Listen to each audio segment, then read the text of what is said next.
Hello, nizere ko mumeze neza, nongeye kubasuhuza ndetse mbahaye ikaze kuri YouTube channel wacu ni byiza 30. Nk'ibisanzwe nge umva nitwa Eridad. Hari umuntu rero wambajije ukuntu yakongera storage ya telefone cyangwa se ububiko bwa telefone ye kandi bitamusabye guformata, dore ko iyo ukoresheje telefone cyane igenda iremererwa cyangwa se storage igenda igabanuka, kandi guformata telefone ni ikosa rikomeye kuko uba uri kuyigabanyiriza internal storage yayo. Ngenda mbagezaho uburyo bwinshi wakoresha telefone ukaba wakinjiza amafaranga, ariko biriya bintu mujye mumenya ko nyine bigabanya storage ya telefone yawe. Hari umuntu rero ushobora kubona telefone yitagikora neza akaba yagira ngo ni ikindi kibazo ifite, kandi kumbe ari ukubera ibintu byinshi yayikoresheje.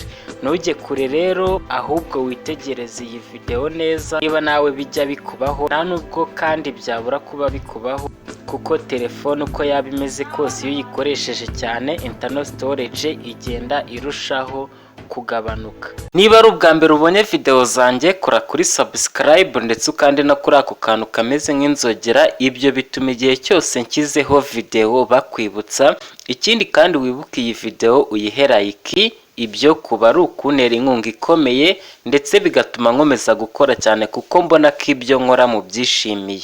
Nibyo rwose ndashimira buri wese wakoze subscribe kuri YouTube channel yanjye, kandi mbashishikariza gukomeza gukora subscribe kuko mu cyumweru kimwe ndashaka byibuze kuba ngize 1k, kuko dore ndabura subscribe 54, nzi ko mu cyumweru kimwe ndaba mbigezeho. Niba ubona telefone yawe rero itagifite umuvuduko mwinshi, ikora ibintu gake yigenda gahoro, ikaba hari ibintu byinshi itakibasha gukora, ukaba wakeka ko ari izindi mpamvu, kandi impamvu ari ukubera iremerewe cyane, uraza kuba unyura muri setting. Ngewe ngiye gushaka setting ya telefone yanjye, ubundi nyifungure nkwereke uburyo uzongera capacity ya telefone yawe.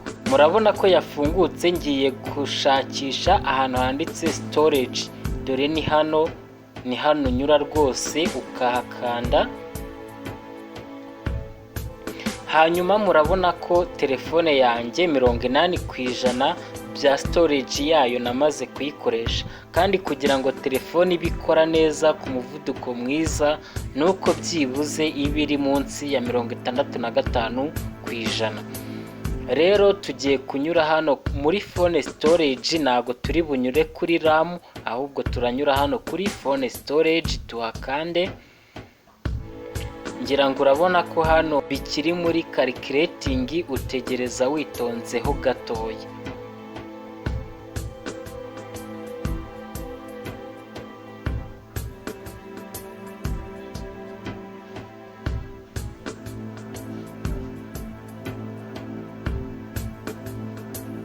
Okay, ngira ngo murabona ko byamaze gukunda. Hanyuma hano murabona ko system memory ni 2.65 GB, hanyuma available storage ni 3.05 GB, hanyuma murabona ko ama apps yakoresheje 1.19 GB, neno pictures ni 12 MB, hanyuma download ni 89.37 MB.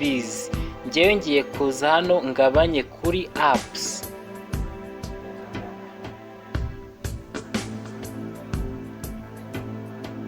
Utegereza witonze igihe biba bikiri kurodinga. Urabona ko YouTube niyo app ya mbere nkoresha cyane, urabona imaze gukoresha 215 MB cyangwa se megabyte 215. Hanyuma rero uhituza ugakanda hano kuri YouTube, urabona ko hano hariho megabyte 306. Uhituza hano handitse clear cache, urabona ko hahise hasigaraho kilobyte 12, ni ukuvuga ko hiyongereyeho umwanya munini cyane. Ushobora no kubona ibyo bidahagije ukanyura hano handitse clear data. uba ugomba kuza ugasoma ibi baba bakubwira mbere yo kubyemeza.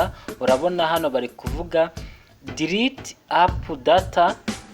All of these apps data will be deleted permanently. This includes all files, settings, accounts, databases and so on. Hanyuma ushaka kubyemeza uhita uza hano kuri OK, ariko njyewe sinshaka ko izi database zanjye bazisiba, niyo mpamvu ndahita nza hano kuri cancel.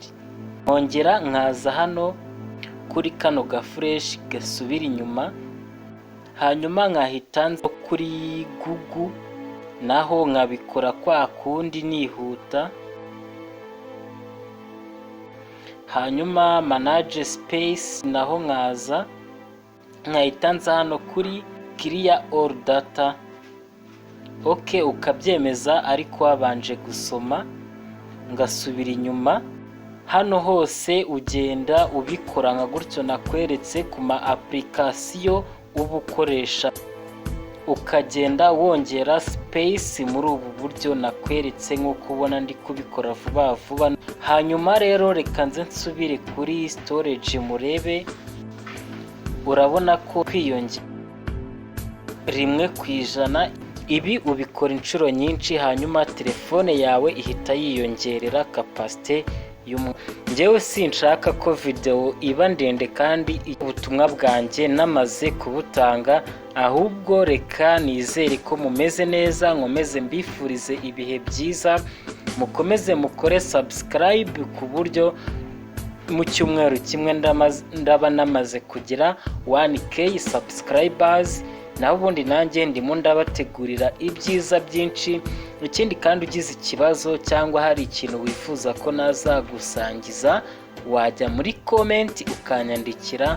Kunyandikira muri comment ni by'ingenzi cyane kuko bituma mbona ko munshyigikiye ndetse bigatuma nkomeza gukora cyane. Naho ubutaha rero iyi video wibuke uyihe like, uyisharinge. Naho ubutaha, ciao ciao, bye bye.